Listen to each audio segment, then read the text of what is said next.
The first thing every cult does is try to sever parental authority. This was done by the Nazis, this was done by the communists, this was done by all the little cults in Nazi Germany. Your loyalty was to Hitler, not to your parents. The family is the bulwark against totalitarianism. I'm particularly interested in talking with you about faith and about family. So many of our viewers, our parents, our grandparents. I have 6 kids, they're getting married, they're thinking about kids. I'm looking at grandkids in the near future, and all of us are understandably concerned about the potential future of the world in which our kids are going to be living. So let me share with you something from a new report that came out that says that among Gen Z, the population of nuns has doubled. And they're not talking about women in habits who have taken a vow of chastity. They're talking about those who, when asked, what's your religious affiliation, they say, none. They're saying that atheism has doubled in this young generation. Do you think that's true? And why the shift? There's no question it's true. It's been increasing for 100 years. When you are immersed, bathed in a sea of secularism, what do you expect the results to be? Kids are taught by secular teachers in secular schools, watch secular movies.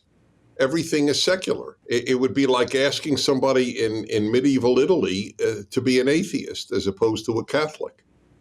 Everything was Catholic around him, so he was a Catholic.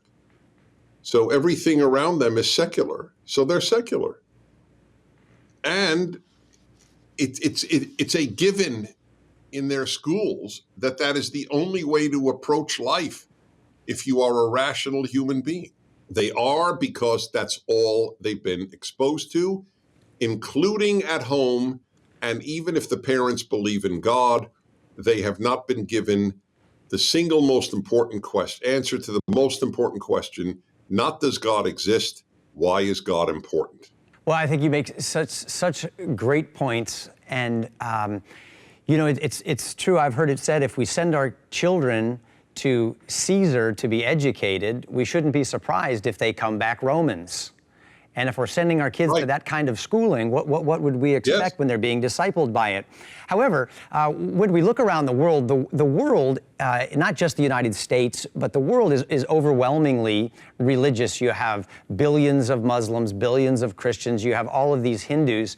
And it's interesting to me that the Bible that we believe in says that God doesn't believe in atheists. He's given so much evidence of his existence that they're without an excuse. When I look at the sun and the moon and the stars and the birth of my children and the sunset and all of these things, I think I have hidden agendas if I'm going to determine that all of this came about without a divine creator. History demonstrates that atheism is really a dying idea. It's a fruitless worldview, and it ultimately produces the kinds of totalitarian regimes and dictatorships that really result in disaster for the people who are underneath those kinds of governments. The consequences of secularism are disaster. As I tell my fellow Jews, most of whom don't listen to me on this matter, but I tell them, you know, you should just be aware, when Christianity died in Europe, we got fascism, communism, and Nazism.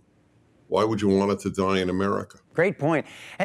Speaking of things that are under attack in our culture, I'd love to talk with you about family for just a moment and the importance of it. There was a movie that I saw that really impacted me called The Giver. Had some great actors in it. Jeff Bridges, Meryl Streep, even Taylor Swift was playing a small role in this movie, where you had this utopian society controlled by this elite group of elders, and they took away everyone's choices because they thought they'd make bad choices. So they controlled the weather so that all the crops would grow. They took away your feelings of joy or anger or hatred so there would be no jealousy or wars. And importantly, they took away the family. And so when children were born, they had certain standards to meet, and if they didn't meet the height and weight standards, they were released into elsewhere. And the ones that survived were placed not into homes but dwellings, not into families but units. They didn't get a mom and a dad but a parent who was appointed, and they didn't have last names. They were just first name only. and then they donated their childhood to the organization or the community, and they thanked them for their service, and then appointed them to their vocation for the rest of their life. Why not just do away with the family and have children be property of the state and let them educate them in the way that they want? Why would that be a bad idea? Well, I'll tell you why it's a bad idea, but before that, I just want you to know it's already happening. I've gone through different periods of my life asking myself, so what's the most important of the 10 commandments? There was a long time I thought it was do not steal, because murder is the stealing of a life, adultery is the stealing of a spouse, coveting is the desire to steal something that belongs to another. Right. But in the last few years, I've come to think honor your father and mother is the most important one. And there's evidence from within the 10 commandments, because it is the only one of the 10 commandments which promises a reward. You will live long on the land that I give you. Your society will only survive if children honor parents, which means if there's parental authority.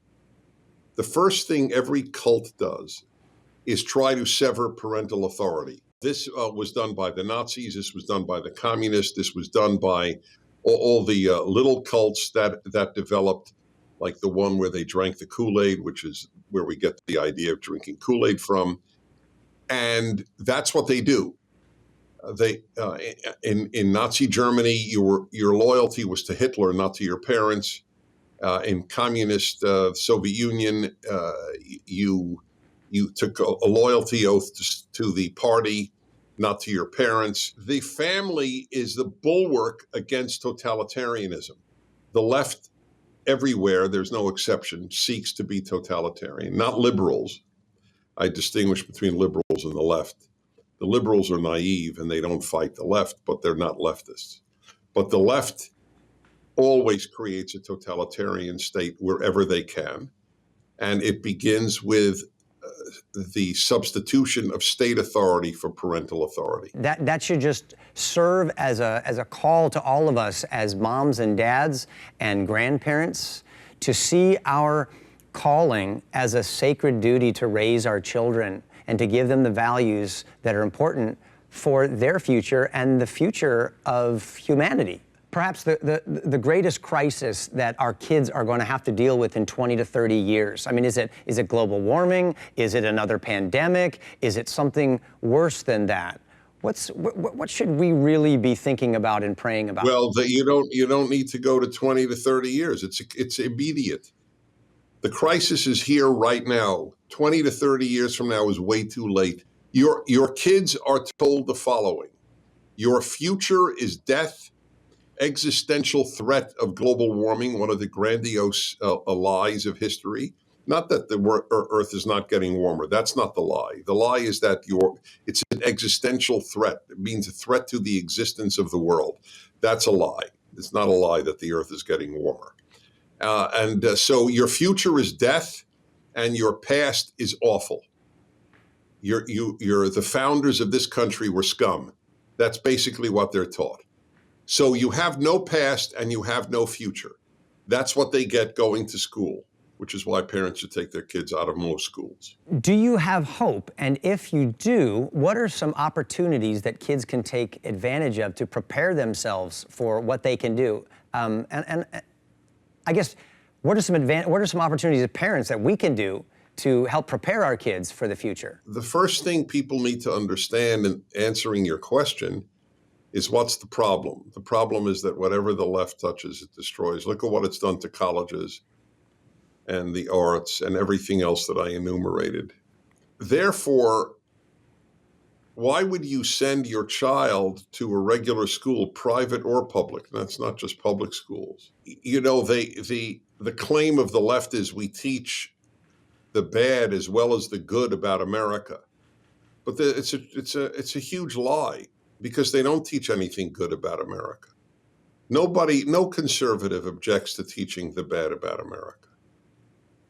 But we want to teach young people that along with the bad, this has been the best country ever devised. Not because, I don't say it because I'm American, I'm saying it because it's true. The best thing that could happen tomorrow is Millions of parents take their kids out of schools, homeschool them, or send them to a school that doesn't teach them lies about American history. Those are your only two choices: a decent school or homeschool. But continuing to send them to regular school and then shipping them off to college, which is so bad that I came up with a little meme. Better about the college years, better intoxicated than indoctrinated.